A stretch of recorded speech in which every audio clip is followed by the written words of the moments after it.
Winter is getting closer and the city of Madison is getting ready for it. The Streets Division got its first shipment of salt, more than 1,100 tons. But as 27 Storm Track Senior Chief Meteorologist Bob Lindmeier tells us, we are not expecting snow or ice anytime soon, right, Bob? No, we are not, Amber. We're going to have some cool weather the next couple of days, but then it's going to be warming up and we're going to be well above average for the next couple of weeks. I want to shift gears here, though, and talk about climate change. I showed this graphic at 6 o'clock. I didn't explain it as well as I hoped, so I'm going to give it another try. Now, the last 12 months have been reported as the warmest ever recorded because of human-caused climate change. But that heat is not evenly distributed around the world. To illustrate that, we have what we call the CSI, or Climate Shift Index.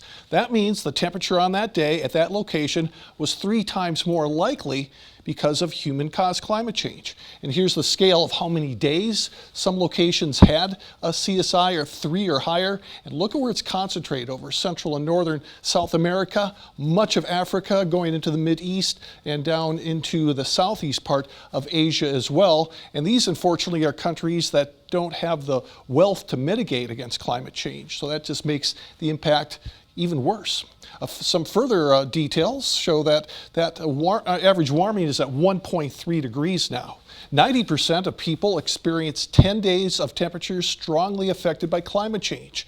And 1 in 4 people have experienced a 5-day heat wave strongly influenced by climate change. All that's happened in the last 12 months. Let's shift gears now. Instead of talking about climate, let's talk about weather, which is the short term. And it shows today we started off at 35. We hit a high of 52 degrees, which is close to average. Forecast worked out. Blaze went for a high of 49, so 3 degrees off, threw another $81 into the pot. We've had some drizzly weather and just very light rain moving across the southern half of our viewing area. Our northern viewers have not been seeing this. The darker green showing where it's a little bit heavier is across portions of Lafayette, Greene County, going towards Rock County near the state line.